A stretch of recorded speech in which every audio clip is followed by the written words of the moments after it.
بسم اللہ الرحمن الرحیم۔ حاضرین و ناظرین، السلام علیکم ورحمۃ اللہ وبرکاتہ۔ دوستو، اللہ تعالیٰ نے اسلام کے اندر عورت کو ایک بہت بڑا مقام دیا ہے، اس کو عزتوں سے نوازا ہے، اس کو شرافتوں سے نوازا ہے۔ اسلام کے اندر اگر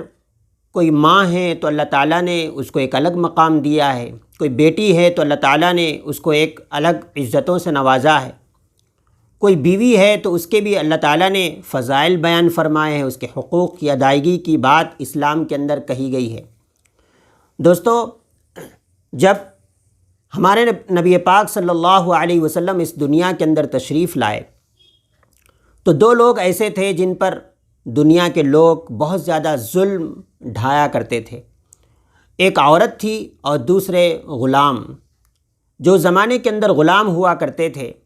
لوگ ان کے اوپر ظلم و زیادتی کرتے تھے، اس حد تک ظلم و زیادتی کرتے تھے جو ناقابل برداشت،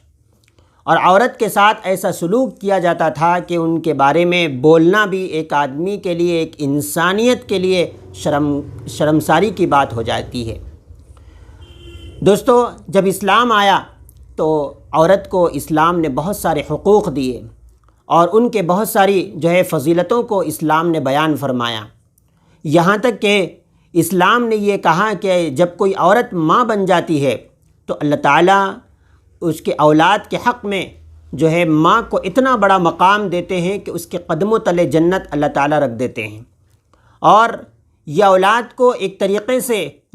اس طرف مائل کیا گیا کہ اولاد اپنی ماں کا بھرپور خیال کرے۔ اسلام کے اندر بہنوں کے بھی حقوق بیان کیے گئے ہیں، بیویوں کے حقوق بیان کیے گئے ہیں، خالاؤں کے حقوق بیان کیے گئے ہیں، بہت ساری باتیں کہی گئی ہیں۔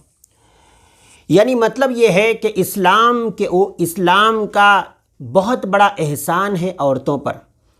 اور ہمارے نبی پاک صلی اللہ علیہ وسلم نے جو حدیثیں بیان فرمائی ہیں عورتوں کے سلسلے میں، جو فضائل بیان فرمائے عورتوں کے سلسلے میں، اس سے لگتا ہے کہ اسلام اور ہمارے نبی پاک صلی اللہ علیہ وسلم عورت پر بہت مہربان ہیں۔ اللہ کے نبی علیہ السلام نے ایک حدیث کے اندر ارشاد فرمایا، الدنیا کلھا متاع وخیر متاع الدنیا المرأة الصالحہ،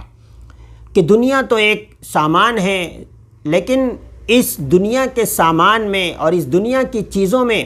اگر سب سے بہترین کوئی چیز ہے تو وہ نیک عورت ہے، نیک عورت ہے۔ اور اسلام نے اسی عورت کو بہت ساری ذمہ داریوں سے بھی نوازا ہے، اور اس کی ذمہ داریوں میں سے ایک بڑی ذمہ داری یہ ہے کہ اسلام نے کہا ہے کہ ہر اولاد کے لیے، ہر بیٹے کے لیے اور ہر بیٹی کے لیے ماں کی گود پہلی درسگاہ ہوتی ہے۔ اولاد وہاں جو کچھ سیکھنا ہے وہ اپنی ماں سے اولاد سیکھتی ہے۔ ماں کے دودھ کے خطروں کے اندر تک کے اثرات اولاد کے اندر منتقل ہوتے ہیں۔ اگر عورت اور ماں اگر طہارت کے ساتھ، وضو کے ساتھ، پاکیزگی کے ساتھ اور نیکیوں کے ساتھ اپنی اولاد کو دودھ پلاتی ہے تو اس کی نیکیوں کے اثرات اولاد پہ منتقل ہوتے ہیں۔ لیکن دوستو، آج کے زمانے کے اندر اگر معاشرے کے اوپر نظر ڈالی جائے اور معاشرے کے اندر عورتوں کی حالتوں کو دیکھا جائے اور ہماری ماں اور بہنوں کی حالتوں کو دیکھا جائے تو ان کی ان کے کردار سے لے کر اور ان کے رہنے سہنے سے لے کر، ان کی زبان سے لے کر، ان کی نظروں سے لے کر اور ان کے ذہن و دماغ اور فکروں سے لے کر اور ان کے چلن اور رہن سہن سے لے کر، یہ ساری چیزوں پر انگلی اٹھائی جا رہی ہے، اور ایسا کردار بن گیا ہے کہ ان کے اوپر انگلی اٹھانا ضروری بھی ہو گیا ہے۔ ان کا لباس پہننا، ان کا کردار کا اور ان کا کردار اور ان کا چلن اور ان کا رہن سہن، ان کی فکریں اور ان کی نظریں، ان کے خیالات، ان کے نظریات ایسے ہیں کہ وہ بہت اصلاح کے قابل ہیں۔ دوستو، اسی لیے کسی نے اور ہمارے بڑوں نے بڑی اچھی بات کہی ہے کہ آدمی کے اندر ہی دین کا آنا ضروری نہیں، بلکہ عورت کے اندر بھی دین کا آنا ضروری ہے۔ اس لیے کہ جب آدمی کے اندر دین آتا ہے تو فرد پڑھا مرد پڑھا تو فرد پڑھا، عورت پڑھی۔ عورت اگر جو ہے دین کے اندر داخل ہوئی اور وہ دیندار ہوئی تو عورت پڑھی، نسل پڑھی، عورت سدھری، نسل سدھری۔ یہ بات جو ہے بڑے کہتے ہوئے آ رہے ہیں۔ دوستو یہ ساری باتیں ہم آپ کے سامنے اس لیے رکھ رہے ہیں کہ تلنگانہ کے ویملواڑہ سے ایک بری خبر اور ایک عورت سے متعلق جو ہے اخباروں میں شائع ہوئی اور ویڈیوز میں آئی اور یوٹیوب پر آئی اور مختلف جو ہے جگہوں پر وہ خبر جو ہے پھیلی۔ وہ یہ ہے کہ خاتون جو ہے ویملواڑہ سے تعلق رکھنے والی، تلنگانہ سے تعلق رکھنے والی، جس کا نام افسری بتایا جا رہا ہے، وہ ایک مندر پہنچی،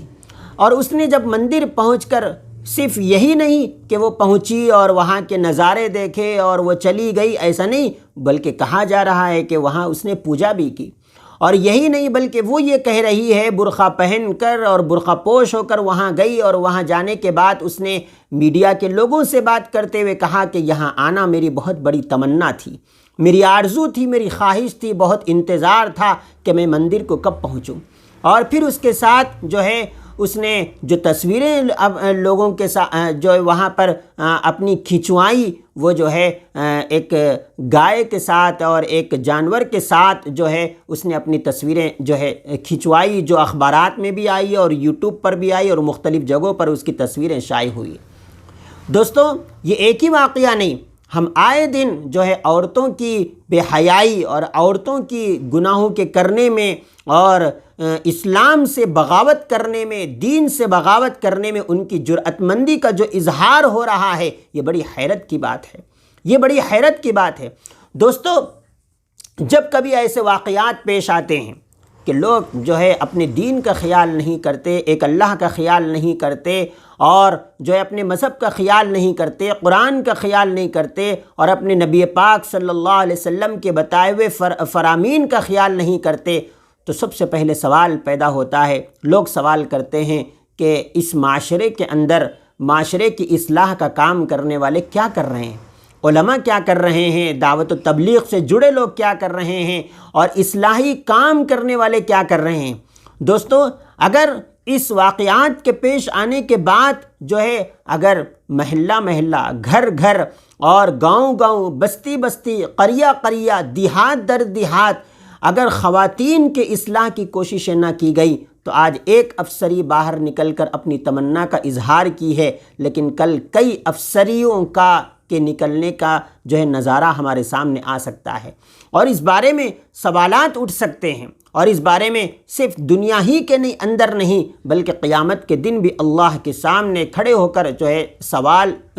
سوالات ہم سے کیے جا سکتے ہیں اور اس کا جواب ہم کو دینا پڑتا ہے۔ دوستو ایسے ماحول میں ضروری ہے کہ ہر ماں اپنی لڑکی کی فکر کرے، ایسے ماحول میں ضروری ہے کہ ہر امام اپنی مسجد کے ماحول کی فکر کرے، اس ماحول میں ضروری ہے کہ جو ہمارے دعوت و تبلیغ سے جڑے ساتھی ہیں وہ اس تمام محلے کی خواتین کو دین کے ساتھ جوڑنے میں اجتماعات کا اہتمام کریں، علماء اہتمام کریں، اور جو اس لائن کی کوششیں کرتے ہیں اور محنتیں کرتے ان کو ضروری ہے۔ دوستو آج یہ ایک واقعہ ہم نے جو ہے